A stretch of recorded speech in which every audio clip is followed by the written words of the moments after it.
Hello. महाराष्ट्राची कुलस्वामिनी आई तुळजाभवानी जिच्या कुशीत या स्वराज्याचं देखणं स्वप्न साकार झालं त्या राजमाता राष्ट्रमाता जिजाऊ माँसाहेब, तुम्हा आम्हा सर्वांचं अखंड हिंदुस्थानचं आराध्य दैवत असलेले छत्रपती शिवराय आणि छत्रपती शिवरायानंतर या महाराष्ट्राच्या मातीला आणि या महाराष्ट्राच्या मातीतील प्रत्येक कणाला कसं जगावं हे शिकवल्यानंतर याच महाराष्ट्राच्या मातीला कसं मरावं हे शिकवणारे धर्मवीर छत्रपती संभाजी महाराज, महाकारुणी तथागत भगवान गौतम बुद्ध, भारतीय राज्यघटनेचे शिल्पकार परमपूज्य बोधिसत्व डॉक्टर बाबासाहेब आंबेडकर, स्त्री शिक्षणाच्या प्रणेत्या मा सावित्री, मा रमाई, फातेमाबी शेख, जगद्गुरु संत सेवालाल महाराज आणि नुकतीच थाटामाटात आपण ज्या महामानवाची जयंती आपण 1 जुलैला साजरी केली ते स्वर्गीय वसंतरावजी नाईक साहेब, सर्वप्रथम या तमाम महामानवांना अभिवादन करतो.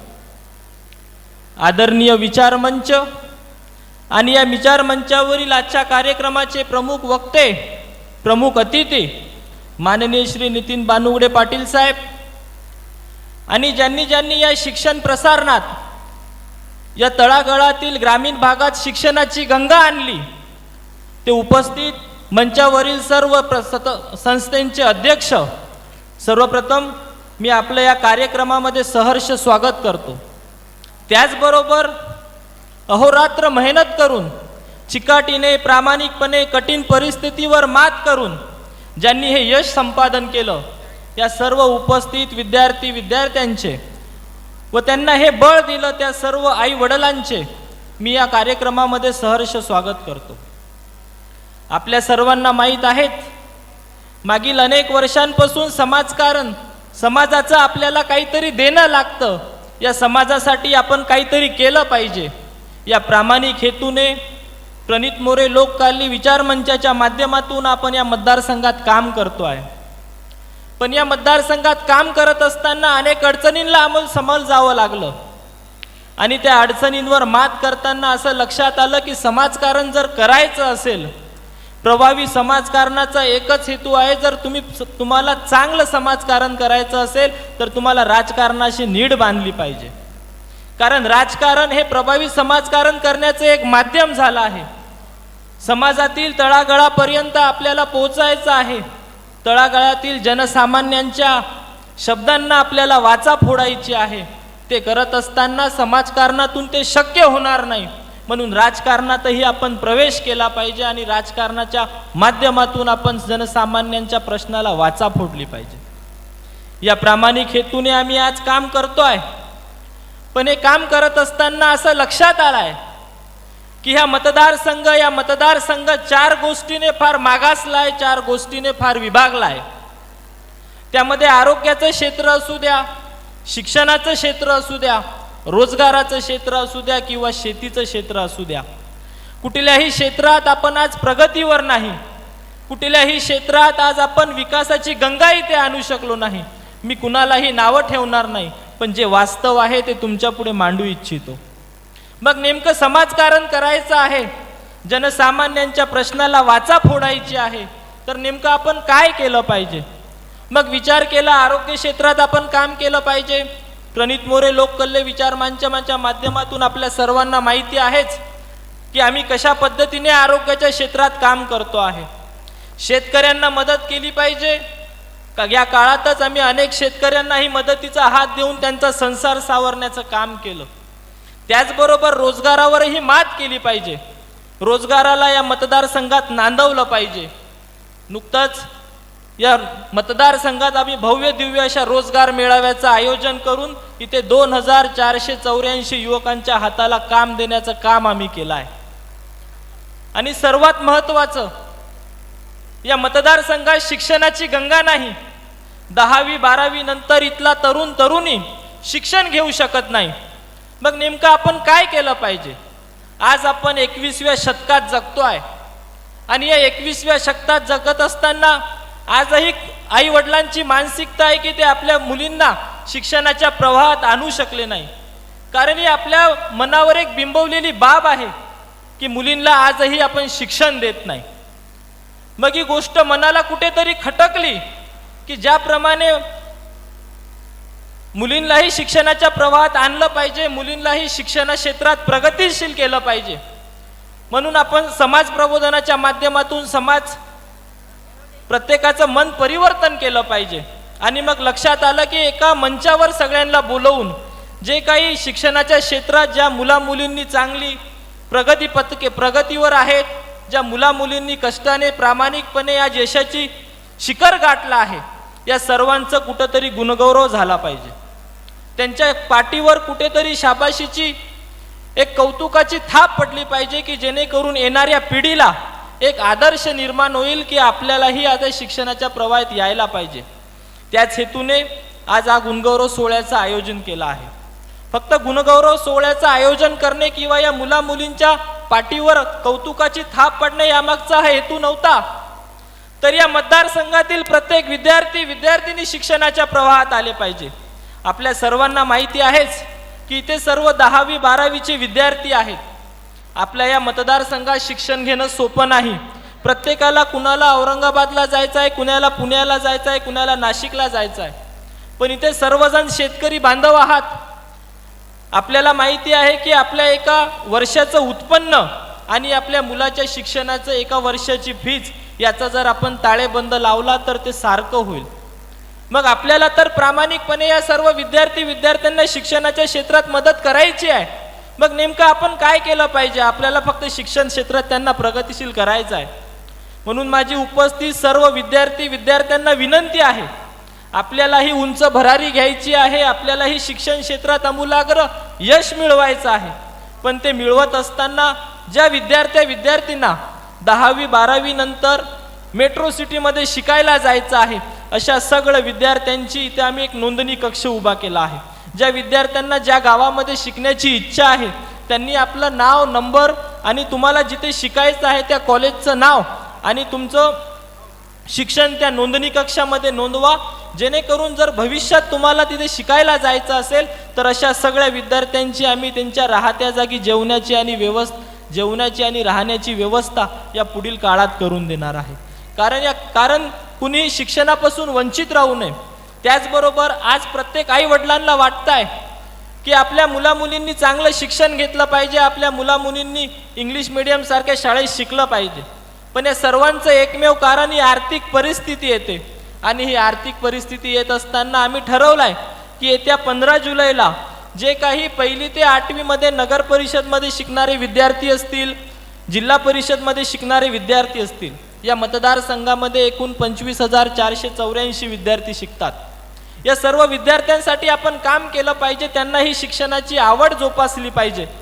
या प्रामाणिक हेतूने आम्ही सर्व विद्यार्थ्यांना शालेय साहित्य वाटप असतील, शाळेचे बॅग्स असतील, दप्तर्स असतील, स्कूल वह्या असतील, पुस्तकं असतील, या सर्व देण्याचा निर्धार आपण केला आहे. या मतदारसंघामध्ये शिक्षणाची सर्वतोपरी गंगा आणण्याचं आम्ही प्रामाणिक काम करतो आहे. आणि हे काम करत असताना आपल्या सर्व माझ्या तरुण मंडळी असतील, इथे सर्व वयोवृद्ध व्यक्ती असतील, माता भगिनी असतील, हे काम करत असतानाही आपल्या सर्वांच्या मदतीची गरज आज आम्हाला आहे. कारण हा एकटा प्रणित मोरे या समाजकारणात पुरेसा होत नाही. कारण इथे 3,40,000 लोकांचा हे मतदारसंघ आहे. माझी उपस्थित सर्व आई वडिलांना विनंती आहे की आपण आपल्या माध्यमातून आमचं कॉल सेंटर इथे अहोरात्र काम करत आहेत, आमचे मित्रमंडळ इथे काम करत आहेत. आपल्या गावामध्ये, आपल्या समाजामध्ये, आपल्या कुठे जे काही छोट्या छोट्या सामाजिक अडचणी असतील, शैक्षणिक अडचणी असतील, ते आमच्यापर्यंत पोहोचवा. त्याला पुरेपूर्ण न्याय देण्याचं काम आम्ही लोकमंचाच्या माध्यमातून आज करतो आहे. आणि उपस्थित इथे सर्व विद्यार्थी बांधव आहेत, गुणवंत सर्व विद्यार्थिनींचं, त्याचबरोबर त्यांना या गुणांमध्ये अहोरात्र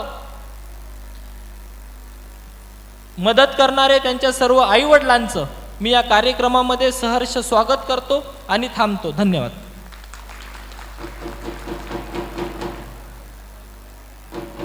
खूप खूप आभार साहेब. एकदा जोरदार टाळ्या होऊन जाऊ द्या साहेबांसाठी मंडळी.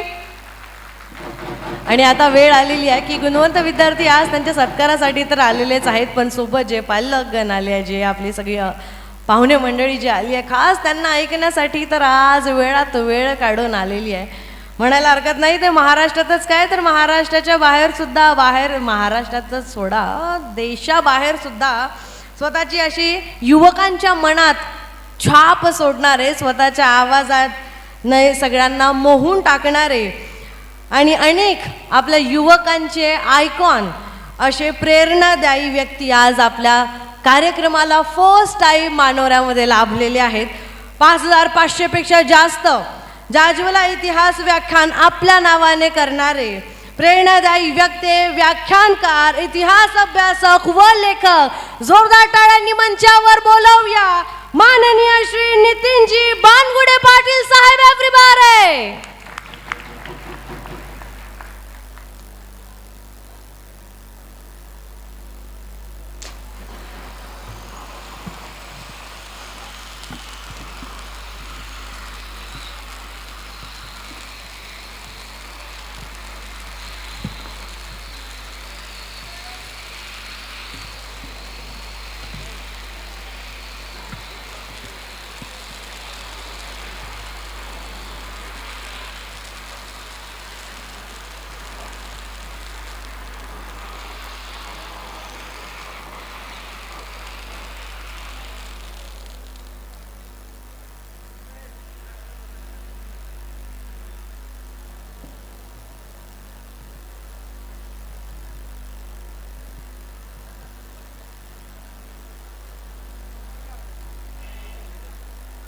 आपण किती उंचीवर पोहोचलो यावर आपलं यश ठरत नाही,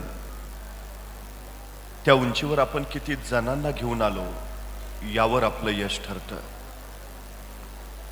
आपल्या परिसरातल्या असंख्यांच्या विकासाची उंची वाढावी यासाठी या परिसरात कार्यरत असलेले सन्माननीय प्रणित भाऊ मोरे, 10वी-12वीच्या विद्यार्थ्यांच्या गुणगौरव सोहळ्याच्या निमित्तानं मंचावर उपस्थित असणारे सर्व सन्माननीय,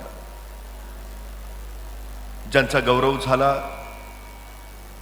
ते गौरवित सर्व विद्यार्थी आणि पालक मित्र हो. पाण्यापासून रक्तदानापर्यंत, शेतीपासून आरोग्यापर्यंत आणि विद्यार्थ्यांपासून महिलांपर्यंत प्रत्येक क्षेत्रामध्ये समाजकारणाचा वसा पेलत विकासाची नवी अवस्था निर्माण करणाऱ्या प्रणित भाऊ मोरेंच्या माध्यमाने आजचा हा गुणगौरव सोहळा इथं साकार होतोय. खरं तर गुणवंतांचं कौतुक जरूर करावं, पण कौतुक करणाऱ्यांचं पहिल्यांदा कौतुक करावं या मताचा मी आहे. कारण हल्ली कौतुक करणारी माणसं भेटत नाहीत, ही आमच्या अलीक समाजाची शोकांतिका आहे. कौतुकासारखी दुसरी प्रेरणा नाही, कौतुकासारखं दुसरं प्रोत्साहन नाही. इतिहासाच्या पानापानावर अनेकांनी पराक्रम घडवला, तो कौतुकाच्या प्रेरणेतून घडवला याची साक्ष तुम्हाला जागोजागी दिसते. खरं तर ज्यावेळी असा एखादा सोहळा चालू असतो त्यावेळी मला माझ्या महाविद्यालयातले दिवस आठवतात. एके दिवशी मी माझ्या महाविद्यालयात गेलो आणि तिथं मला माझा मित्र भेटला, त्याचं नाव होतं पक्या. पक्या मला म्हटलं, काय रे तुला कळलं का? म्हटलं काय? म्हटलं कॉलेजमध्ये आज माझा सत्कार आहे. मला काही कळे ना, माझ्या बरोबर एका बेंचवर बसणारा पक्या अचानक सत्काराच्या पात्रतेचा कस काय झाला. मी त्याला विचारलं, तुझा सत्कार काय? म्हटला मी शास्त्रज्ञ झालो म्हणून माझा सत्कार आहे. मला पुन्हा काही कळे ना. म्हटलं SY मध्ये शिकणारा पक्या अचानक शास्त्रज्ञ कसा काय झाला. मी त्याला विचारलं, तू कुठला शोध लावलास? तो म्हटला, मी शास्त्रज्ञ आहे हा शोध लावला. पण आता महाविद्यालयात सत्काराची तयारी चालू होती, विश्वास ठेवणं भाग होतं. मी त्याला खोदून खोदून विचारलं, बाबा तू शास्त्रज्ञ कसा झाला, तू कुठला शोध लावला? तर पक्या मला म्हटला, माझं नाव काय? म्हटलं पक्या. पक्याचं उलट काय? म्हटलं कॅप. कॅप इंग्रजी शब्द आहे, त्याला मराठीत काय म्हणतात? म्हटलं टोपी. टोपीचं उलट काय? म्हटलं पिठो. पिठो हिंदी शब्द आहे, त्या मराठीत काय म्हणतात? म्हटलं मारा. माराचं उलट काय? म्हटलं रामा. रामा म्हणजे प्रभू श्रीराम, ते कोण आहेत? म्हटलं देव आहेत. देवचं उलट काय? म्हटलं वदे. वदे संस्कृत शब्द आहे, त्याला मराठीत काय म्हणतात? म्हटलं बोले. आणि बोलेचं उलट काय? म्हटलं लेबो. तर लेबो हे शास्त्रज्ञाचं नाव आहे आणि ते माझ्या नावापासून सुरू झालंय, म्हणून मी शास्त्रज्ञ आहे.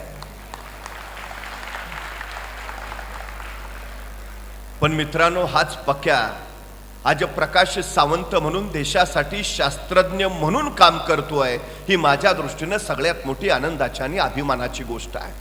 हेच वय असतं, हाच काळ असतो. याच काळामध्ये ऊर्जा देता येते, याच काळामध्ये प्रेरणा पेरता येते, काहीतरी करू पाहण्याचा, करून दाखवण्याचा जो काळ असतो तो हाच असतो. याच काळात जर आमच्या मुलांच्या पाठीवर कौतुकाची थाप पडली तर ती थापच त्याच्या कर्तृत्वाची छाप उठवण्यासाठी पुरेशी असते. ही सगळ्यात महत्वाची. खरं तर वेळ खूप महत्वाचा असतो. दुर्दैवानं अनेकांना वेळेचं मोल आणि महत्व कळत नाही, कळालं तरी ते वळत नाही. ही आमच्या अलीकडची सगळ्यात मोठी अडचण आहे. वेळ कुणाला थांबवता येत नाही, वेळ साठवता येत नाही, वेळ गोठवता येत नाही, वेळ घड्याळ बंद करून जाग्यावर स्थिर करता येत नाही. काही लोकांना वेळ पुरत नाही, काही लोकांना वेळ सरत नाही. वेळ कुणाकडनं उसना घेता येत नाही, वेळ कुणाला उधार देता येत नाही.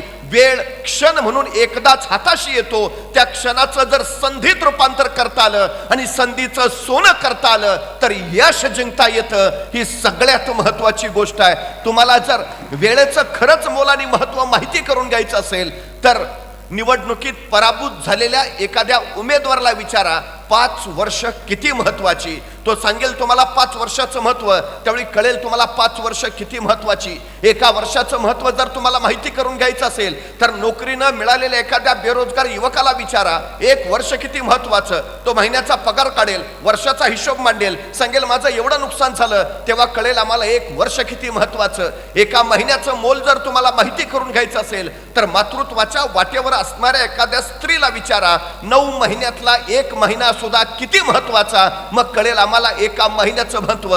एका आठवड्याचं महत्व जर तुम्हाला माहिती करून घ्यायचं असेल तर एखाद्या साप्ताहिकाच्या संपादकाला विचारा, 1 आठवडा किती महत्वाचा. तो सांगेल एका आठवड्याचं महत्व. एका दिवसाचं महत्व जर तुम्हाला माहिती करून घ्यायचं असेल तर मजुरीनं मिळालेल्या एखाद्या मजुराला विचारा, मजुरी अभावी खोपटातली चूल ज्यावेळी पेटत नाही आणि चुलीतली आग ज्यावेळी पोटात पेटते त्यावेळी तो सांगेल तुम्हाला एका दिवसाचं महत्व.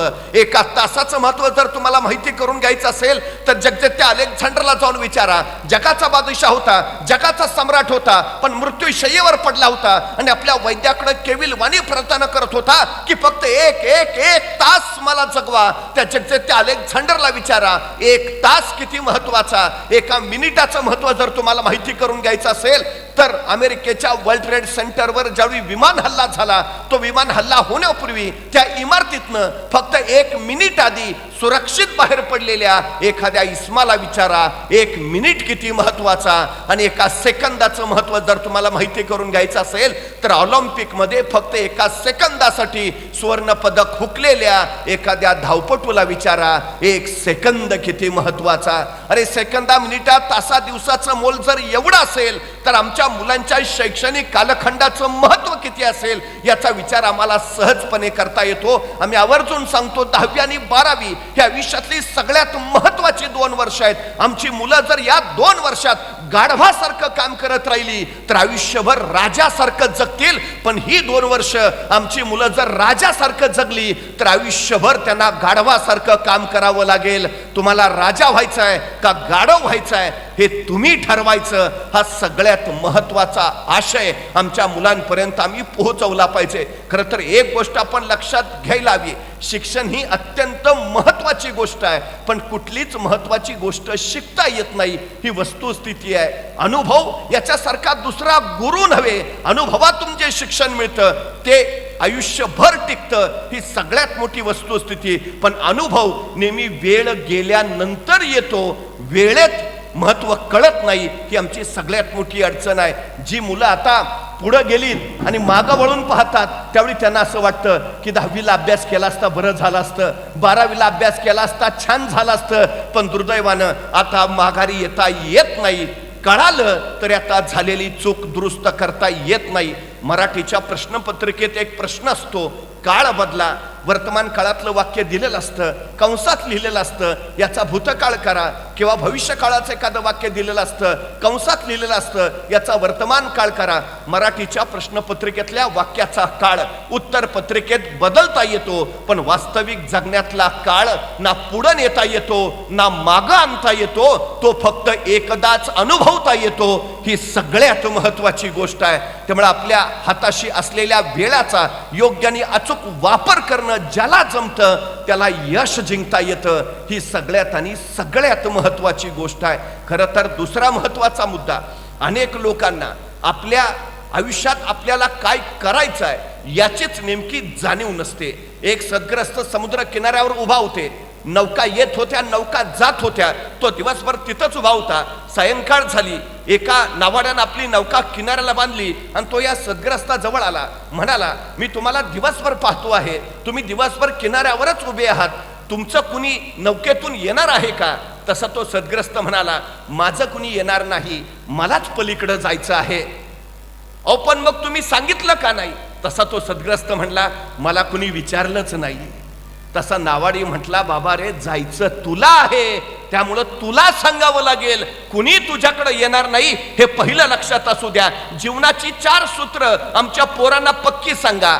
सांगा म्हणजे कळेल, मागा म्हणजे मिळेल, शोधा म्हणजे सापडेल आणि ठोठवा म्हणजे उघडेल. या 4 गोष्टी करणं म्हणजे यशाकडं वाटचाल करणं ही पहिली गोष्ट आहे. आम्ही सांगायला हवं तेव्हा समोरच्याला कळेल, आम्ही मागायला हवं तेव्हा आम्हाला ते मिळेल, आम्हाला जे हवं ते आम्ही शोधायला हवं तेव्हा आम्हाला सापडेल, आणि जर ते कुठे असेल तर ते दार आम्ही ठोठवायलाच हवं तर ते उघडेल आणि मग आम्हाला यशाकडे जाता येईल. ही सगळ्यात महत्वाची गोष्ट आहे. कृतिशील होणं हा यशाकडे जाण्याचा सर्वांगीण सर्वोत्तम मार्ग आहे, हे पहिलं आमच्या लक्षात असायला हवं.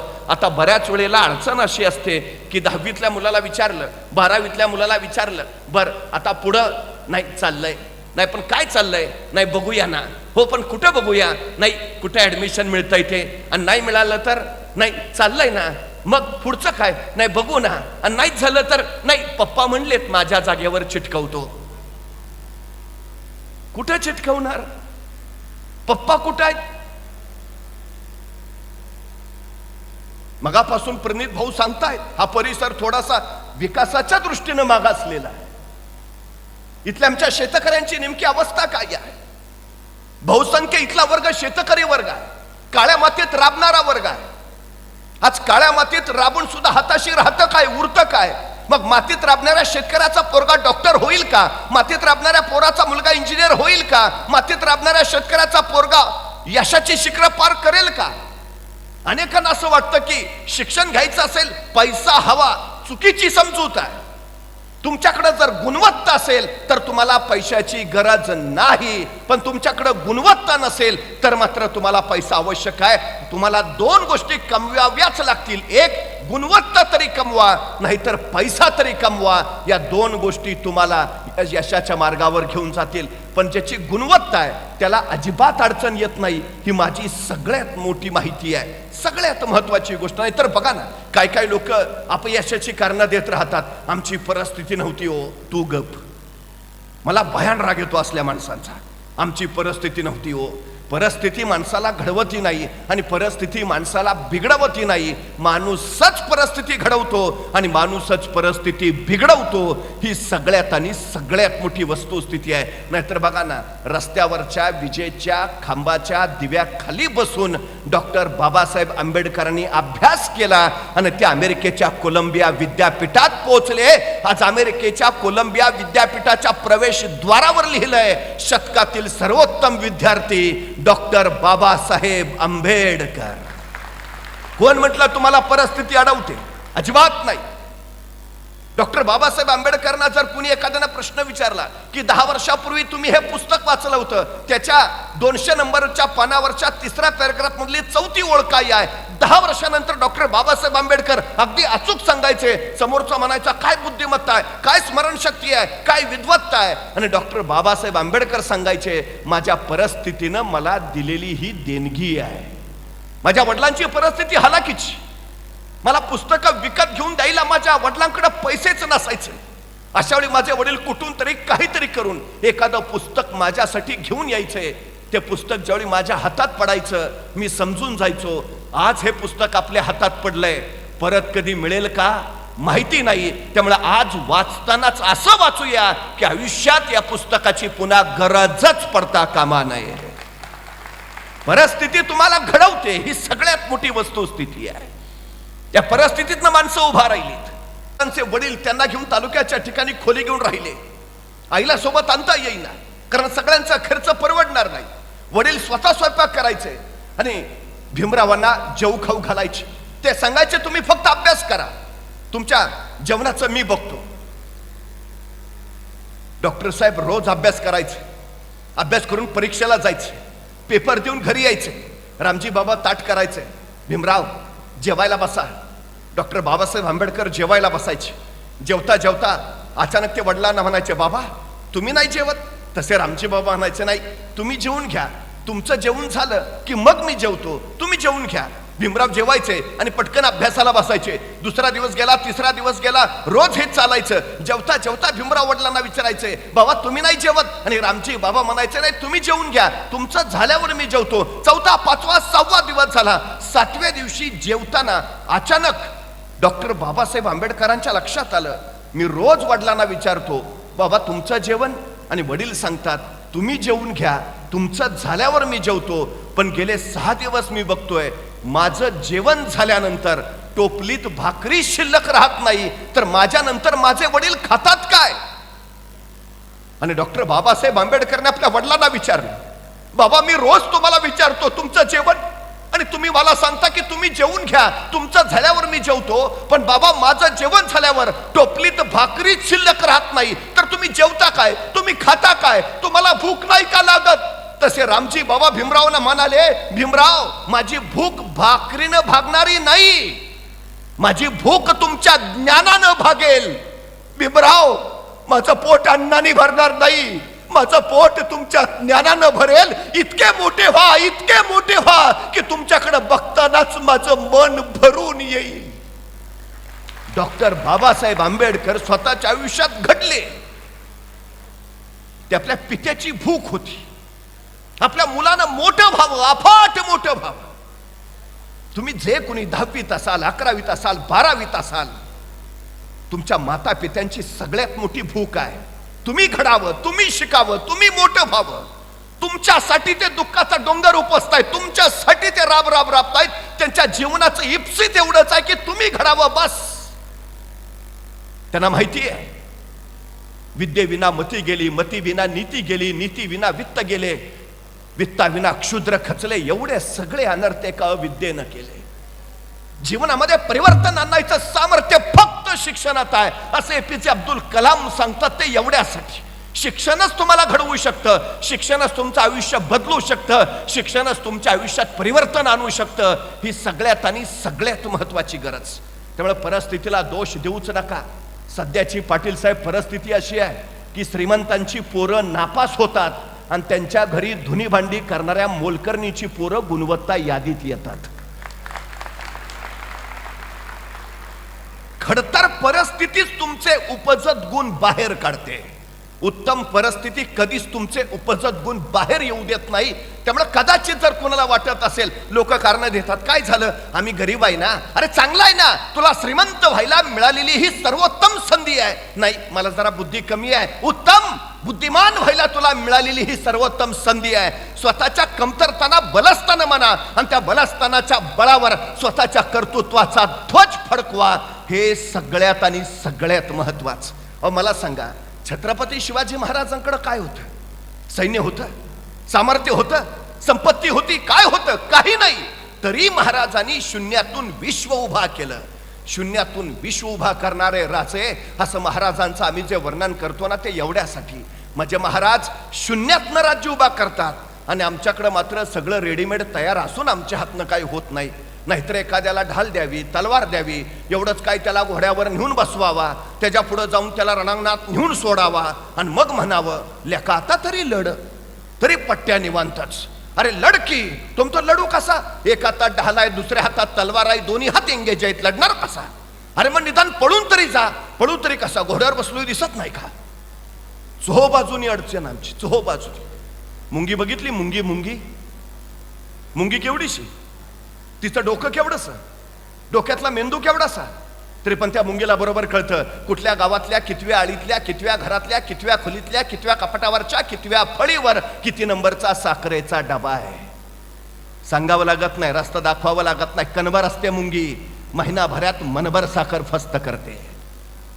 तुम्हाला माहितीये मुंग्या आंधळ्या असतात, मुंग्यांना डोळे नाहीत, मुंगी दृष्टीहीन आहेत, पण तरीही मुंग्यांची रांग कधी चुकत नाही, अजिबात नाही. शिस्त कुणाकडून शिकावी? तर त्या एवढ्याशा जीवाकडनं शिकावी, मुंगीकडनं शिकावी. ध्येयाचा सातत्यानं पाठलाग करत राहणं आणि त्यासाठी शिस्तपूर्वक प्रयत्न करणं, हे मुंगीची कुशलता तिला यशापर्यंत पोहोचवते. काय काय मुलांना मी सांगतो अभ्यास कर, अभ्यास कर. पोरं म्हणतात एवढा अभ्यास करायचा, मरायचंय का? अभ्यास करून कोण मरतं का काम करून मरतं? काम करून जर खरंच माणसं मरत असते तर सकाळी आलेली मुंगी दुपारपर्यंत मरायला हवी. मुंग्या किती जगतात माहिती आहे? मुंग्यांच्या काही प्रजाती 35 वर्ष जगतात. 35 वर्ष. मुंगी आम्हाला सांगते जो सतत कार्यशील राहतो तो दीर्घायुषी ठरतो, आणि जो निवांत आरामात जगतो तो अल्पायुषी असतो. सतत कार्यरत राहा म्हणजे अधिक काळ कार्यरत राहाल, अधिक अधिक अधिक आयुष्यमान व्हाल. ही सगळ्यात आणि सगळ्यात महत्वाची गोष्ट. एका तत्वज्ञाला कुणीतरी विचारलं हे जग कधी संपेल? तो तत्वज्ञ म्हणाला ज्या दिवशी एखादी मुंगी निवांत आरामात बसलेली तुम्हाला दिसेल त्या दिवशी समजून जा जगाचा अंतकाळ जवळ आलाय. मला फक्त निवांत आरामात बसलेली मुंगी दाखवा, ती चुकून दिसणार नाही. चुकून. एवढीशी मुंगी जर थांबत नाही तर आम्ही आमच्या ध्येयाचा पाठलाग करताना का थांबावं? हा सगळ्यात आणि सगळ्यात महत्वाचा विषय आहे. माणूस कामानं मरत नाही, माणूस कामाच्या ताणानं मरतो. ताण कधी वाढतो? काम साठलं की. काम कधी साठतं? रेंगाळत ठेवलं की. रेंगाळत कधी ठेवतो? गांभीर्य नसलं की. गांभीर्य कधी नसतं? इच्छाशक्ती नसले की. इच्छाशक्ती कधी नसते? ध्येयच नसलं की. ध्येयहीन जीवन हे व्यर्थ, हे पहिलं लक्षात असू द्या. ठरवून घ्या काय करायचंय, काय बनायचंय, काय व्हायचंय, ठरवून घ्या. काहीही बना, मग काहीही. मानवी व्यक्तिमत्वाचे संशोधक आणि जीवशास्त्रीय अभ्यासक असं सांगतात की नुकतंच जन्माला आलेलं एखादं नवजात बाळ तुम्ही आम्हाला आणून द्या आणि त्याला काय बनवायचंय ते सांगा, आम्ही बनवून देतो. डॉक्टर बनायचंय बनवतो, इंजिनियर बनवायचंय बनवून देतो, शास्त्रज्ञ बनवायचंय बनवून देतो, चित्रकार बनवायचंय बनवून देतो, अभिनेता बनवायचंय बनवून देतो, गायक बनवायचंय बनवून. जे हवं ते बनता येत. हवं ते. माझ्यात हे आहे हे नाही अजिबात नाही. तुमच्यात सगळं आहे हे पहिलं लक्षात असू द्या. सगळं. मातीच्या ओल्या गोळ्याला जर हवा तसा आकार देता येत असेल तर मांसाच्या जिवंत गोळ्याला सुद्धा हवा तसा आकार देता येतो. फक्त माती ओली हवी आणि वय संस्कार क्षम हवं, ही सगळ्यात महत्वाची गोष्ट. त्यामुळे आमच्या मुलांच्या याच वयामध्ये त्याच्यामध्ये त्याचं ध्येय पेरा. त्याला काय व्हायचं आहे, त्याला कुठे जायचं आहे हे त्याला पहिलं सांगा. लाल बहादूर शास्त्रींची शाळा गंगेच्या पलीकडे होती. गंगेच्या या काठावर ते शाळेला जाण्यासाठी उभा राहायचे. एखादा नौकेवाला म्हणायचा लाल बहादूर चल येतोयस ना शाळेत? लाल बहादूर म्हणायचे नाही, तुम्ही जा. का रे? नाही, तुम्हाला द्यायला माझ्याकडे आज पैसे नाही आहेत. अरे मग उद्या दे. पण उद्या तरी कुठून येतील? अरे मग परवा दे. नको. आई म्हणते जे आपल्याकडंच नाही ते देतो म्हणून दुसऱ्याला का सांगावं? माझं ओझं तुमच्यावर नको, तुम्ही जा. तो नावाने निघून जायचा. लाल बहादूर शास्त्री अंगावरचे कपडे काढायचे, त्या कपड्यात स्वतःची वह्या पुस्तकं बांधायचे, त्याचा मुंडासा करून डोक्याला बांधून घ्यायचे आणि सरळ नदीत सूर मारायचे. पोहत पोहत पलीकडच्या काठावर जायचे. काठावर जाऊन परत कपडे घालायचे, वह्या पुस्तक हातात घ्यायचे, वर्गात जाऊन बसायचे. परिस्थितीशी लढत जे काठावर पोहोचले ते लाल बहादूर शास्त्री या देशाचे पंतप्रधान झाले. हे आम्ही लक्षात घेतलं पाहिजे. अशक्य काय आहे हो? काही नाही अशक्य. नेपोलियन बोनापार्ट असं म्हणतो की अशक्य हा शब्द फक्त मूर्खांच्या शब्दकोशात असतो. एखादा जर म्हटला मला जमत नाही, मूर्ख आहेस. अशी गोष्टच नाही ती तुम्हाला जमणार नाही, अशी गोष्टच अस्तित्वात नाही जी तुम्हाला येणार नाही. तुम्ही काहीही करू शकता, तुम्ही काहीही बनवू शकता, हे पहिलं लक्षात असू द्या. त्या परमेश्वरानं प्रत्येक गोष्ट प्रत्येकाला सारखीच दिली आहे.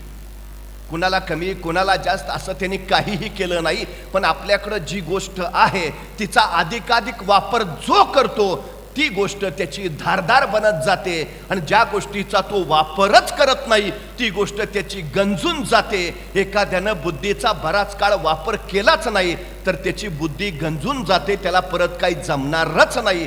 त्यामुळं ही चूक तुमची आहे, तुम्ही वापर करत नाही. उगाच त्या नियंत्याला दोष देऊन काय उपयोग, याला बुद्धीच दिली नाही. अरे दिली होती, तू वापरली नाही. मी वारंवार सांगतो, तुम्ही झिजून गेलात तरी चालेल काम करत करत, पण काम न करता गंजून जाऊ नका. जगातलं सगळ्यात श्रीमंत ठिकाण कुठलं तुम्हाला माहिती आहे? स्मशान. त्या परमेश्वरानं प्रत्येकाला अनेक अलौकिक गुण दिलेत.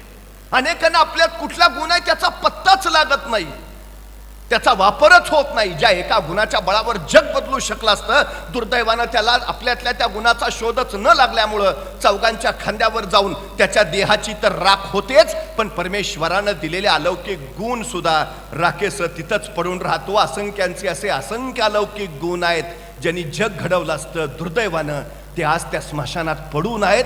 म्हणून मी त्या स्मशानाला जगातलं सगळ्यात श्रीमंत ठिकाण मानतो. तुमच्यात सगळ्या गोष्टी आहेत, तुमच्यात सगळ्या क्षमता आहेत. क्षमतांचं पात्रतेत रूपांतर करता आलं की मग योग्यता कमावता येते. सगळ्यांच्यात सगळ्या क्षमता आहेत, सगळ्या. हल्ली अडचण काय झाली आहे, आमच्या मुलांना आपल्यात काय आहे याचाच पत्ता नाही. आम्ही रस्त्यानं चालताना समोरच्याला सहज म्हणतो मी त्याला पुरता ओळखून आहे. अरे तो त्याला ओळखून आहे, तुझं काय? तू स्वतःला किती ओळखलंय? तुझ्यात किती क्षमता आहेत, तुझ्यात किती सामर्थ्य आहे, तू काय करू शकतो, तुझ्या मर्यादा काय आहेत, आमचं आम्हाला काय माहिती आहे, माहिती करून घ्या. ध्येयाकडे जायचं आहे ना, पहिलं आपल्यात काय आहे ते माहिती करून घ्या. मी परवा एका मुलाला सहज म्हटलं, काय रे 100 मीटर पळशील का? तो 5 मिनिटं माझ्याकडेच बघत बसला. अरे म्हटलं 100 मीटर पळशील का? मग हळूच म्हटला 100 मीटर म्हणजे किती? माझ्या लक्षात आलं. मग मी त्याला म्हटलं काही खेळबिळ खेळतोस का नाही? म्हटला सगळे खेळ खेळतो, क्रिकेट खेळतो, फुटबॉल खेळतो, व्हॉलीबॉल खेळतो, बॅडमिंटन खेळतो. म्हटलं एवढे सगळे खेळ खेळतो, दिवसभर मैदानावरच असतोस का काय? तो म्हटला मैदानावर नाही, मोबाईलवर खेळतो. म्हटलं मग बरोबर आहे, तुला 100 मीटर कळणारच नाही. मग त्याला सांगितलं इथून तिथपर्यंतचं जे अंतर आहे त्याला 100 मीटर म्हणायचं, पळशील का? म्हटला करतो प्रयत्न. अरे तुला काय 5 किलोमीटर सांगतोय का पळायला? 100 मीटर पळायचं, पळशील का? करतो ना प्रयत्न. बरं म्हटलं मला सांग, हे 100 मीटर अंतर पार करायला तुला किती वेळ लागेल? तो परत 5 मिनिटं अंतरच बघत बसला. अरे मला सांग ना किती वेळ लागेल? मग हळूच म्हटला 5 मिनिटं तर लागतील. म्हटलं 5 मिनिटं 100 मीटरला? अरे ऑलिम्पिकचं हुसेन बोल्टचं रेकॉर्ड 9.98 सेकंदाचा आहे. म्हणजे हुसेन बोल्ट 10 सेकंदात 100 मीटर पळतो. तू 15 सेकंद म्हण, 20 सेकंद म्हण, 25 सेकंद म्हण, का 5 मिनिटं? माझं मला माहिती आहे ना. अरे म्हटलं किती वेळ लागेल? सांगितलं ना 5 मिनिटं लागतील. मला सुचायचंच बंद झालं. पण तेवढ्यात त्याचा मित्र धावत आला. ए पळ, कुत्रं पिसाळलंय. इतक्या भयान वेगात पळत सुटला, 7 सेकंदात 100 मीटर. मी म्हटलं तुला का हुसेन बोल्टचं रेकॉर्ड मोडलंस? त्याला 100 मीटरला 10 सेकंद लागतात, तू 7 सेकंदात पळलास. म्हटला मग कुत्रं मागं लागलं होतं. म्हणजे 7 सेकंदात 100 मीटर पळायची क्षमता तुमच्यात आहे. बाहेर कधी आली? संकट आलं तेव्हा. मग संकट चांगली आहेत का वाईट आहेत? संकटांचं स्वागत करायला हवं.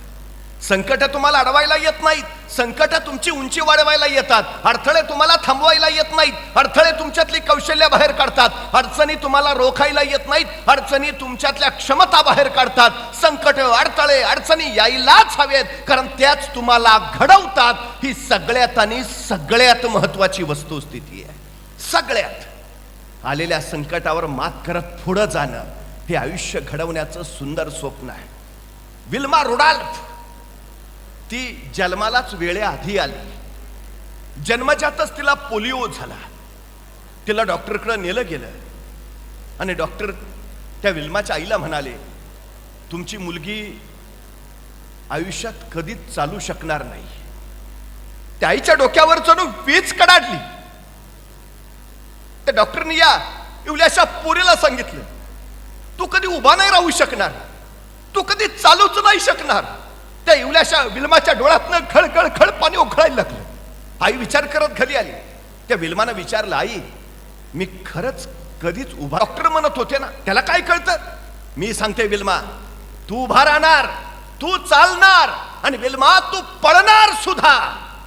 या आईनं आपल्या पोरीच्या मनात प्रेरणेचं बीज पेरलं आणि त्या दिवसापासून सराव सुरू झाला. जिथं जगानं हात टेकले होते, ही विल्मा उभा राहणं अशक्य सांगितलं होतं, ती चालणंच शक्य नाही असं बोललं होतं, तिथं ती आई त्या विल्माला सांगत राहिली, तू उभा राहशील, उभा राहा, उभा राहा, उभा राहा विल्मा.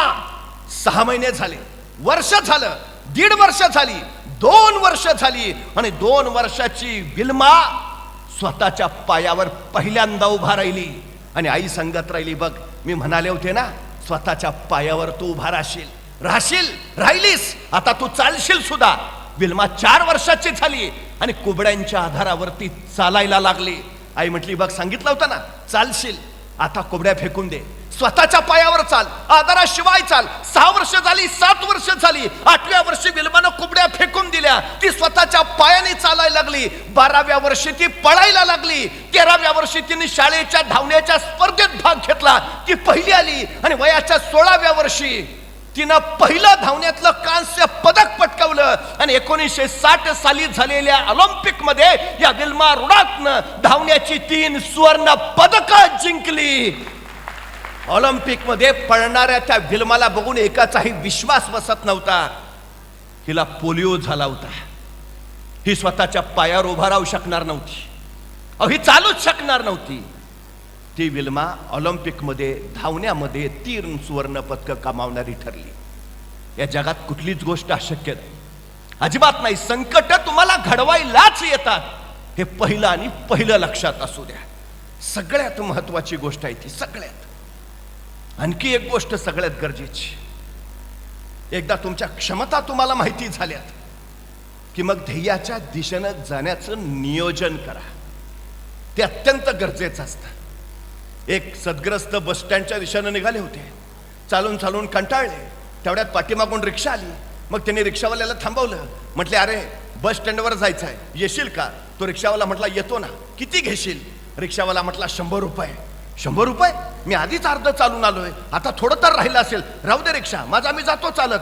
त्यांनी रिक्षा घेतलीच नाही. ते चालत चालत निघाले. अर्धा तास चालत राहिले. बस स्टेशन काय येईना. शेवटी मगाचीच रिक्षा परत पाठीमागून येताना दिसली. त्यांनी रिक्षा थांबवली. रिक्षावाल्याला विचारलं, आता स्टँडवर जायचे, किती घेणार? रिक्षावाला म्हटला, 200 रुपये. 200? अरे मगाशी तर 100 म्हटलास, त्याच्यानंतर मी अर्धा तास पुढे चालत आलोय, आता 200 कसे? रिक्षावाला म्हटला, तुम्ही बस स्टँडच्या विरुद्ध दिशेनं चालत निघालाय. दिशा का माहिती असणं महत्वाचं? दिशा माहिती असली की वेळ वाचतो, दिशा माहिती असली की ऊर्जा वाचते, दिशा माहिती असली की कष्ट वाचतात. कुठल्या दिशेला जायचंय, ध्येय ठरलंय ना, दिशा कुठली ठरवायला, त्या दिशा ठरली की सगळ्यात महत्वाचं, वाटेत खड्डे येणारच आहेत, टक्केटोणपी येणारच आहेत, ऊन वारा वादळ पाऊस बरसणारच आहे. या सगळ्या संकटांशी मात करत कसं पुढे जायचं याचं नियोजन आपल्याकडे हवं. नियोजन तुम्हाला यश देतं. आईन्स्टाईन असं म्हणतात की मला जर कुणी तासाभराचं काम करायला सांगितलं तर तासाभराचं ते काम करण्यासाठी मी 50 मिनिटं नियोजनात घालवीन आणि 50 मिनिटाच्या नियोजनाच्या बळावर तासाभराचं ते काम मी 10 मिनिटातच उरकीन. नियोजन वेळ, कष्ट आणि ऊर्जा वाचवतं. तुम्ही 10वीत असा, तुम्ही 12वीत असा, किंवा आयुष्याची तुम्ही कुठलीही परीक्षा देत असा, प्रत्येक गोष्टीचं नियोजन ही अत्यंत महत्वाची गोष्ट आहे. 50 वर्षाचं आयुष्य आहे शिवाजी महाराजांचं. या 50 वर्षातली 10 वर्ष बालपणात गेली, 10 वर्ष घोड्यावर बसून फक्त रणांगणावर युद्ध खेळण्यात गेली, आणि उरलेली 30 वर्ष निर्माण केलेल्या स्वराज्याचं सुराज्य करण्यात गेली. स्वराज्य म्हणजे माझं राज्य आणि सुराज्य म्हणजे लोककल्याणकारी राज्य.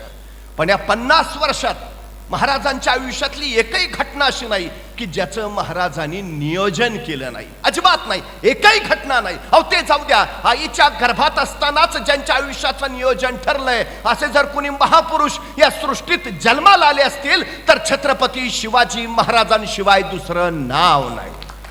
जन्माला यायच्या आधीच ठरलंय का जन्माला यायचंय, जन्माला यायच्या आधीच ठरलंय जन्माला येऊन काय करायचंय. 50 वर्ष एकही घटना नाही ज्याचं महाराजांनी नियोजन केलं नाही. महाराजांच्या आयुष्यात एक आणि एकमेव घटना ज्याचं महाराजांनी नियोजन केलं नव्हतं ती म्हणजे महाराजांचा मृत्यू. फक्त त्याच एका गोष्टीचं नियोजन नव्हतं. एक साधी गोष्ट आहे. 10 नोव्हेंबर 1659 महाराजांनी प्रतापगडावर अफजल खानाचा कोतळा बाहेर काढला. अफजल खानाचा कोतळा बाहेर काढायला महाराजांना फक्त 2 मिनिटं लागली. पण या 2 मिनिटाच्या यशस्वीतेसाठी महाराजांनी तब्बल 1 वर्ष नियोजन केलं होतं. तब्बल 1 वर्ष. नियोजनच तुम्हाला यश देतं हे पहिलं लक्षात असू द्या. त्यामुळे आम्हाला आतापासून सवय लागू द्या, जे काम करायचं आहे त्याचं आधी नियोजन. आणि नुसतं नियोजन करून उपयोग नाही, भान राखून योजना आखाव्यात आणि बेभान होऊन त्या अंमलात आणाव्यात. हे यशाचं सूत्र आहे. नुसतं योजना करणं, नियोजन करणं महत्वाचं नाही, अंमलबजावणी ही अत्यंत आणि अत्यंत गरजेची गोष्ट आहे. अंमलबजावणी होणं महाराजांचं यश तिथं आहे. आम्हाला जर कुठल्या क्षेत्रामध्ये यशस्वी व्हायचं असेल तर सगळ्यात महत्वाची गोष्ट नियोजन करा आणि नियोजनानुसार अंमलबजावणी कराच, तरच तुम्हाला यश मिळतं. ही सगळ्यात महत्वाची गोष्ट आहे. एकदा हे नियोजन पक्क झालं की मग कामाला सुरुवात करा, कृतिशील व्हा. मी वारंवार सांगतो, यशाला शॉर्टकट नसतो. परिश्रमाशिवाय, कष्टाशिवाय आणि मेहनतीशिवाय या जगात कुणालाही यश मिळालं नाही हे पहिलं लक्षात असू द्या. कुणीही घ्या, कुणीही घ्या, प्रत्येकाला कष्ट करावेच लागलेत. ही सगळ्यात मोठी वस्तुस्थिती आहे. संघर्ष ज्याचा जेवढा मोठा तेवढं त्याचं यश मोठं असतं हे पहिलं लक्षात असू द्या. ज्या दगडावर हातोड्याचे घाव घातले जातात त्याच दगडातनं सुंदर मूर्ती तयार होते. ज्या दगडावर घाव बसत नाहीत त्या दगडातून कधीच मूर्ती तयार होत नाही. कुणाला वाटत असेल मला फारच त्रास आहे, माझ्यावर फारच नशिबाचे घाव आहेत, समजून जा, त्या नियंत्याला तुमच्यातनं सुंदर मूर्ती घडवायची आहे. आणि जर तुम्हाला मूर्ती घडवायचं असं त्याच्या मनात नसेल तुमच्यावर संकटाचा एकही घाव बसणार नाही. मी वारंवार सांगतो, ज्याला कळसावरचा फडफडणं झेंडं व्हायचं आहे त्याला फडफडणं जमलंच पाहिजे. फडफडणं जमत नसेल तर पायाचा दगड होऊन पडा, त्याला कुणी हलवत नाही. काय व्हायचं आहे ठरवलं पाहिजे आणि त्या दिशेनंच कष्टाला सुरुवात केली पाहिजे. सगळ्यात महत्वाचं आहे, सगळ्यात महत्वाचं हे कष्ट. बस ज्याचे जितके अधिक कष्ट त्याचं तितकं जास्त यश. हे सूत्र आम्ही आमच्या पोरांना सांगायलाच हवं, सांगायलाच हवं. आता अनेक पोरं अभ्यास करतात खरं. मी वारंवार प्राध्यापक असल्यानं अनेका मुलांच्याही गोष्टी ऐकत असतो. आपल्याला वाटतं की दिवसभर पोरगा अभ्यासाला बसलोय, दिवसभर रात्रंदिवस अभ्यास करतोय, मग एवढीच मार्क कसे काय, तेवढंच का, जमना का, त्याला बुद्धीच नाही का. मी तुम्हाला एक गोष्ट स्पष्ट सांगतो, आपल्या मुलाची खरंच एकाग्रता होतीये का? तो अभ्यास करतो त्यावेळी खरंच अभ्यासच करतोय का? आपल्या सगळ्या मानसिक आणि शारीरिक ऊर्जा एकाच ध्येयाभोवती केंद्रीभूत होणं म्हणजे एकाग्रता निर्माण होणं. हे पहिलं लक्षात घेतलं पाहिजे. दुर्दैवानं आम्ही अभ्यासाला बसतो किंवा कुठलंही काम करायला बसतो, आमच्या सगळ्या मानसिक आणि शारीरिक क्षमता कधीच एकाग्र होत नाहीत. ही अलीकडची आमची सगळ्यात मोठी अडचण आहे. आणि सध्या मोबाईलच्या युगामध्ये प्रणित भाऊ प्रत्येकाला रील्स बघायची सवय लागली आहे. आमची पोरं सतत, म्हणजे आता काही मोठ्या मोबाईलमध्ये तुमचा स्क्रीन टाइम येतो, दिवसातनं तुम्ही किती वेळ मोबाईल बघितलाय, किती वेळ स्क्रीनवर आहे तुमचे डोळे. आश्चर्य वाटेल, 6 ते 8 तास आमची पोरं फक्त मोबाईल स्क्रीनवर आहेत. म्हणजे 12 तास ती जागृत अवस्थेत असतात. 9 तास झोप धरली, सकाळी संध्याकाळी झोपणं उठण्यातला वेळ सोडला तर किमान 12 तास ती जागृत अवस्थेत. जागृत अवस्थेतली 8 तास ती मोबाईलवर आहेत. तुम्हाला माहिती असेल एक रील 10 ते 12 सेकंदाची असते. ती एक संपली की पुढची, एक संपली की पुढची. पोरगा अभ्यासाला बसलं की 12 सेकंदापेक्षा ते अधिक काळ एकाग्रच राहत नाही. ती अलीकडची सगळ्यात मोठी अडचण आहे. मी वारंवार सांगतो, ही सवय लावून घेऊ नका. ही सगळ्यात घातक आहे, सगळ्यात घातक, सगळ्यात महत्वाची अडचण आहे ती आमच्या मोरांची. त्यामुळे एक गोष्ट पहिली डोक्यात असू द्या, ज्या ध्येयाच्या दिशेनं जायचं आहे त्या ध्येयाच्या दिशेनं तुम्ही सगळ्या तुमच्या शक्ती एकाग्र करणं. पावसाचे ते मावळातनं खाली पडतात, ते सैरावैरा धावतात, पण हेच सैरावैरा सगळे पाण्याचे ते एकत्रित येतात, ते नदीत रूपांतरित होतात आणि त्याच नदीवरच्या धबधब्यावर विद्युत जनित्र बसवलं जातं आणि त्यातूनच विद्युत शक्तीचा शोध लागतो. म्हणजे थेंब एकटा आहे तोपर्यंत ताकद नाही. तुमच्यातल्या सगळ्या शक्ती सुद्धा ज्या सैरावैरा धावतायत त्या जर एकाच ध्येयाकडे एकत्रित आल्या तर प्रचंड शक्ती निर्माण करतात. ही सगळ्यात महत्वाची गोष्ट. आमची पोरं शाळेत एक प्रयोग करतात, सूर्याचे किरण कागदावर टाकतात. कागद गरम होतो का? नाही होत. पण सूर्य किरण आणि कागद याच्यामध्ये तो बहिर्गोल भिंग धरतो. सूर्याचे सगळे किरण त्या बहिर्गोल भिंगात एकत्र येतात आणि त्यातून खाली एकच किरण निघतो, तो सगळा कागद जाळून टाकतो. म्हणजे सगळ्या शक्ती एकत्रित आल्या की अफाट ताकद तयार होते. माणसाचं मन या बहिर्गोल भिंगासारखं आहे. ते जर सगळ्या शक्तींना एकत्र आणू शकलं तर जगातल्या सगळ्या गोष्टी तुम्ही करू शकता. ही सगळ्यात महत्वाची गोष्ट. त्यामुळे आमच्या पोरांना एकाग्रतेच्या दृष्टीनं आणि जी व्यवधानं त्याला मध्ये येत आहेत, जी आकर्षणं येत आहेत, त्याच्यापासून जर तो लांब राहिला तर निश्चितपणे यशाच्या दिशेनं जाणं त्याचं अत्यंत सोपं होईल. ही सगळ्यात महत्वाची गोष्ट आहे. तुम्हाला आणखी काही गोष्टी लक्षात घेता आल्या पाहिजे. एक गोष्ट साधी सोपी आहे. मगाशी संयोजकांनी सांगितलं, निवेदिकेने सांगितलं, स्वतः प्रणित भाऊनी काही गोष्टी सांगितल्या की एखादा माणूस एखाद्या ध्येयाशी जर पूर्णपणे प्रामाणिक असला तर त्याला दुसरं काही सुचत नाही. गेल्या वर्षात, 2 वर्षात, 3 वर्षात प्रणित भाऊनी या भागात जी काही कामं केली, मग ती असंख्य क्षेत्रातली असेल, 70,000 चष्मे द्यायचा असेल, गावागावात बोरवेल काढायची असेल, इथल्या लोकांचा आरोग्याचा प्रश्न असेल, डोळ्यांची ऑपरेशन्स असतील. खरं तर छत्रपती शिवाजी महाराज, छत्रपती संभाजी महाराज, डॉक्टर बाबासाहेब आंबेडकर, महात्मा ज्योतिराव फुले, संत सेवालाल महाराज या सगळ्या महापुरुषांचा विचार लोकांपर्यंत पोहोचवायचा असू दे, ते सतत कार्यशील आहेत, सतत गतीनं कार्याच्या दिशेनं जात आहेत. हे का? कारण ध्येय ठरलंय, मला काय करायचं आहे, मला या समाजाला, या परिसराला कुठं घेऊन जायचं आहे. या निष्ठेनं जर प्रत्येक जण आपल्या ध्येयाशी निगडीत राहिला, ध्येयापर्यंत जात राहिला तर त्याला जे हवं ते तो साधू शकतो. ही सगळ्यात महत्वाची गोष्ट. यशाकडे नेणारी आणखीन एक गोष्ट आहे ज्याचं नाव आहे सातत्य. पाण्याचा एक थेंब वज्रासारख्या कठीण दगडावर सतत सतत सतत पडत राहतो आणि एक दिवस तो वज्रासारखा कठीण दगड फुटतो. तो काय पाण्याच्या थेंबाच्या सामर्थ्याने पडला नाही, तो फुटला त्या थेंबाच्या सतत सतत सततच्या सातत्याच्या ताकदीनं. सातत्यात तितकी ताकद आहे, प्रचंड ताकद आहे. ॲमेझॉन नदीचा उगम जिथं होतो तिथं दर 7 सेकंदांनी पाण्याचा एक थेंब पडतो. दर 7 सेकंदांनी पडणाऱ्या पाण्याच्या एका थेंबातून जगातली सगळ्यात लांब नदी तयार झाली आहे, ॲमेझॉन. प्रचंड मोठं कार्य छोट्या छोट्या कामातूनच परिपूर्ण होतं. प्रणित भाऊ मोरे अशा असंख्य छोट्या छोट्या कामातनं या विकासाला प्रचंड मोठं करतायत. हे सातत्य आहे, हे सततपण आहे. तुम्ही महाविद्यालयीन युगात असाल, शैक्षणिक कालखंडात असाल, हे सातत्याचं. लोक म्हणतात मला आठवत नाही, स्मरत नाही. एकदा वाच, दुसऱ्यांदा वाच, तिसऱ्यांदा वाच, चौथ्यांदा वाच, 5व्यांदा वाच, 6व्या वेळा तूच म्हणशील वाचायची गरजच नाही, आता पाठ झालंय.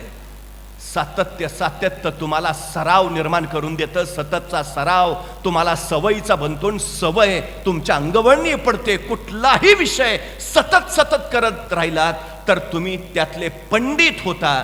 ही सगळ्यात महत्वाची गोष्ट आहे. सातत्य अत्यंत गरजेचं. एक साधू महाराज होते, ते नाचायला लागले की पाऊस पडायचा, ते नाचायला लागले की पाऊस पडायचा. सगळ्या परिसरात त्यांची चर्चा. काही 4 बंडखोर पोरं त्यांच्याकडे गेली.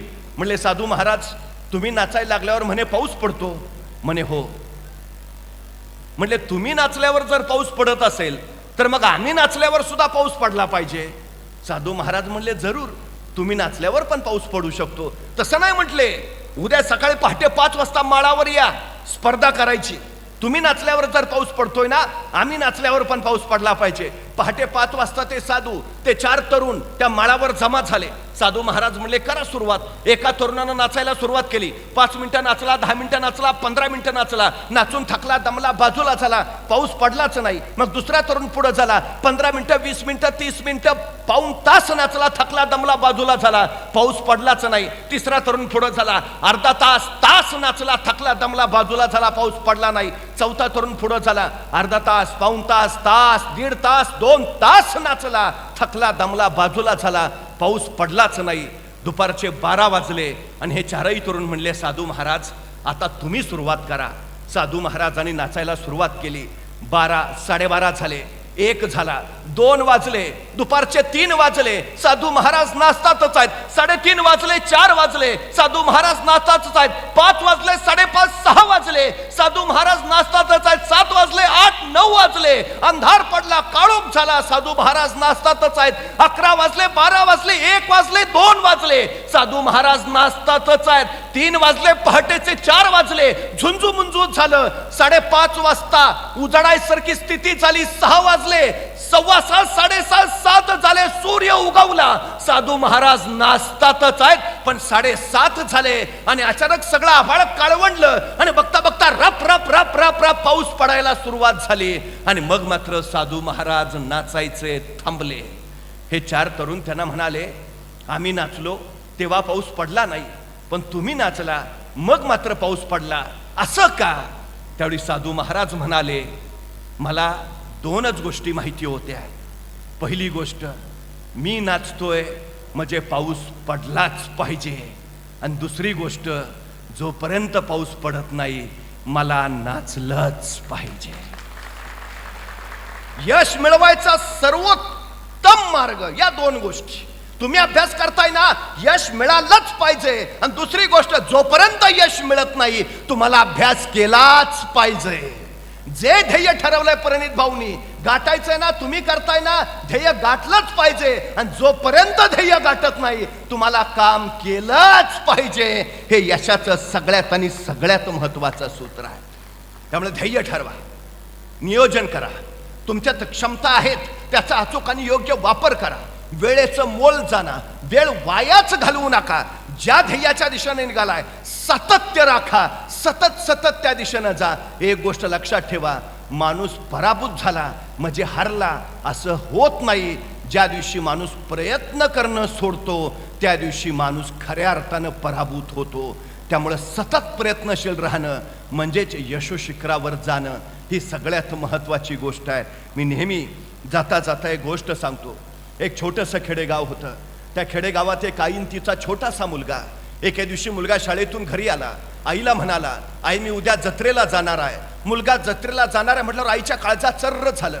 चर्र एवढ्यासाठी झालं की मुलगा जत्रेला जाणार म्हणजे त्याच्या हातावर किमान 10 रुपयाची नोट तरी ठेवली पाहिजे. त्या माऊलीला काही कळेना, आपलं घर गरिबीचं, आपलं घर दुःखाचं, उराशी गरिबी घेऊन झोपतो आपण. पोराला जत्रेसाठी 10 रुपये द्यावे कुठून, ते आणावे कुठून? ती माऊली विचार करत राहिली, विचार करून दमली. शेवटी देवडीतलं खुरपं घेतलं आणि दुसऱ्याच्या शेतात ती खुरपायला भांगलायला गेली. दिवसभर खुरपणं भांगलणं केलं, दिवसभर राबली, काबाड कष्ट केले. संध्याकाळी रोजगाराचे पैसे हातावर पडले तर प्रसन्न मनानं घरी आली. आता विश्वास होता माझ्या पोराला जत्रेसाठी 10 रुपयाची नोट देता येईल. पोरग शाळेतून घरी आलं, आईला म्हणालं आई मी संध्याकाळी लवकर झोपतो, मला पहाटे लवकर उठव, लवकर जत्रेला जायचंय. मुलगा झोपी गेला, पहाटे लवकर उठला, आईला उठवलं, आई लवकर भाकरी टाक, मी आंघोळ करून येतो. पोरग आंघोळीला गेलं, आई चुली पुढे गेली, लालबुंदा फुललेल्या निखाऱ्यावर तिनं भाकरी भाजायला सुरुवात केली. त्याच लालबुंदा निखाऱ्यावर तिनं दुधाचं पातेलं ठेवलं. तोपर्यंत पोरग आंघोळ करून परत आलं, ताटावर येऊन बसलं. आईला म्हणालं आई लवकर वाढ, मला उशीर होतोय. आईनं लालबुंदा फुलेल्या निखऱ्यावरची भाकरी काढली, मोडली दुमडली, पोराच्या थाळीत टाकली. तोपर्यंत पोराच्या आरोळी घुमली. आई लवकर वाढ, उशीर होतोय. आईनं इकडं तिकडं बघितलं, लालबुंदा फुलेल्या निखऱ्यावरचं दुधाचं पातेलं सुद्धा गरमागरम लालबुंदा झालं होतं. उचलायला काहीतरी हवं होतं पण सापडत नव्हतं. पण पोराच्या आरोळी पुन्हा घुमली. आई लवकर वाढ, उशीर होतोय. शेवटी आईनं विचार नाही केला, तशाच रिकाम्या बोटाने त्या गरमागरम लालबुंदा पातेलं उचललं. चर्र दिशी चटका बसला, कळ पार मस्तकात छिन छिंजनात गेली, डोळ्यातनं खळ दिशा सुटला, चटका सोसवेना, हात झटक्यात मागाला, पदरात गुंडाळला गेला. पण तोपर्यंत पोराच्या रोडी घुमली. आई लवकर वाढ, उशीर होतोय. आईनं भाजल्या बोटांचा विचार नाही केला. त्याच भाजल्या बोटांनी ते गरमागरम लालबुंद पातेलं पुन्हा एकदा उचललं. पुन्हा एकदा चर्र दिशी चटका बसला. कळ पार काळचा थेट करत गेली. डोळ्यातनं खळ दिशा सुटला. पण सगळ्या वेदना सोसत घट्ट धरलं पातेलं. पोराच्या थाळी दूध ओतलं. दूध ओतताना पोरानं बघितलं आईच्या डोळ्यातनं पाणी येत आहे. पोरग मान खाली घालून दुधात भाकरी कुस्करून निमूटपणे जेवायला लागलं. पोराचं जेवण झालं. पोरग जत्रेला निघालं. आईनं कुशीत घेतलं. डोक्यावरनं हात फिरवला. नीट जा, नीट ये, फार वेळ थांबू नको, अंधार पडायच्यात घरी ये. काकोटीला ठेवलेली 10 रुपयाची नोट काढली, पोराच्या हातावर दिली. सांगितलं काहीतरी खा याचं, काहीतरी घे याचं, उपाशी राहू नकोस. पोरग 10 रुपयांची नोट घेऊन जत्रेला गेलं. दिवसभर जत्रेत रमलं. गरगर फिरणाऱ्या पाळणे बघितली, जिलेबी बघितली, पताशी बघितली, खेळणी बघितली. हरकून गेलं, बहरून गेलं, आनंदून गेलं जत्रेत. संध्याकाळी अंधार पडायला लागला. पोरगा घरी परतायला लागलं. आई दाराशी वाढला. त्याला विचारलं, अरे काय काय बघितलं जत्रेत? पाळण्यात बसलास का? जिलेबी खाल्लीस का? खेळणी घेतलीस का? अरे 10 रुपये दिले होते तुला, काय केलंस त्याचं? तसं पोरगा आईच्या कुशीतनं बाजूला झालं. आईला म्हणालं, अगं धीर तर धर, सांगतो तरी. आई म्हणली, सांग ना लवकर, काय आणलंयस त्या 10 रुपयांचं? आणि त्यात 10 रुपयांचं काय आणलंय हे दाखवण्यासाठी पोरगा आईला म्हणाला, आई डोळे मीठ. आई म्हणली, का रे? नाही नाही, डोळे मीठ आधी. आईनं डोळे मिटले. हा, आता मिटले डोळे. दाखवू काय आणलंस त्या 10 रुपयांचं? तसं पोरगा आईला म्हणालं, आई डोळे मीठ नीट, घट्ट उघडायचं नाही त्याची बात. आई म्हणली, हो रे बाळा, मिटले डोळे घट्ट. आता दाखव बघू काय आणलंयस त्या 10 रुपयांचं. आणि त्या 10 रुपयांचं काय आणलंय हे दाखवायला पोरानं खिशात हात घातला आणि खिशातून आणलेली 10 रुपयाची सांडशी काढली आणि आईच्या हातावर ठेवली. त्या सांडशीचा सहज स्पर्श त्या माऊलीला झाला आणि डोळ्यातनं घळघळ खळा शिरो गळायला लागले. पोराला घट्ट उराशी कवटाळलं. अरे धन्य झाली कुस माझी, तुझ्यासारखं पोर या कुशीत जन्माला आलं. दिवसभर जत्रेत फिरलाचील, दिवसभर गरगर फिरणारे पाळणे बघितल्याचील. अरे दिवसभर भूक लागली असेल, रुपया मोडून पोटाला काहीतरी खावंस वाटलं असेल. पण पोरग दिवसभर उपास पोटी वणवण करत फिरलं. ते काळजात एक चटका घेऊन माझ्या आईच्या हाताला चटका बसलाय आणि आपल्या आईच्या हाताला पुन्हा चटका बसू नये म्हणून ते येताना 10 रुपयाची सांडशी, ज्याला आम्ही कैची पक्कड म्हणतो, ते घेऊन आलं. आमची पोरं काय करतायत? दुनियेच्या जत्रेत रमतायत नुसती. का आईच्या हाताला चटका बसू नये म्हणून काय करतायत? कारण ज्या पोरांना आईच्या हाताला बसणाऱ्या चटक्यांची जाण असते, त्याच पोरांना मातीला बसणाऱ्या चटक्यांची जाण असते आणि त्याच पोरांना समाजाला बसणाऱ्या चटक्यांची जाण असते. ही याची कौतुकाची ताप का? तुम्ही तुमचं आयुष्य तर घडवावंच, पण तुमच्या आईच्या हाताला बसणारे चटके तुम्ही थांबवावेत. तुमच्या मातेला बसणारे चटके तुम्ही रोखावेत. तुम्ही समाजाला यशाच्या उंचीवर आणावं. सगळ्यात महत्वाची गोष्ट आहे ती हे कौतुकाची थाप तुमच्या त्या मोठेपणासाठी आहे. ही कौतुकाची थाप तुम्ही उत्तुंग यश मिळवावं यासाठी आहे. या मातेला बसणारे हे चटके सोसवेनाशे झाले म्हणून प्रेमभाऊ मोरे नावाचा एक सच्चा कार्यकर्ता या मातीतल्या माणसांसाठी लढायला उभा राहिला आहे. इथल्या प्रत्येकाला जे हवं, त्याला वेगवेगळ्या क्षेत्रामध्ये यशस्वी होण्यासाठी जे आवश्यक ते करायला हा कार्यकर्ता उभा आहे. ही चटक्याची जाण आहे, समाजाचं भान आहे आणि उद्याच्या भविष्याची ही नवी आण आहे. मला खात्री आहे ज्यांच्या पाठीवर कौतुकाच्या थापा पडल्या, त्या थापा बघून इतर अनेकांनाही प्रेरणा मिळेल आणि पुढच्या वर्षी परत याच व्यासपीठावर आमचाही सत्कार होईल अशी भावना त्यांच्यात जागृत होईल. या साऱ्यांना मनपूर्वक शुभेच्छा देतो. परिणितभाऊ मोरे, किरणजी मोरे आणि हा कार्यक्रम यशस्वी करण्यासाठी ज्यांनी या सगळ्याचा भार उचलला त्या सगळ्यांचे आभार. त्यांना सगळ्यांना शुभेच्छा. पुन्हा एकदा आपल्या सगळ्यांचं मनपूर्वक कौतुक करतो आणि थांबतो. धन्यवाद.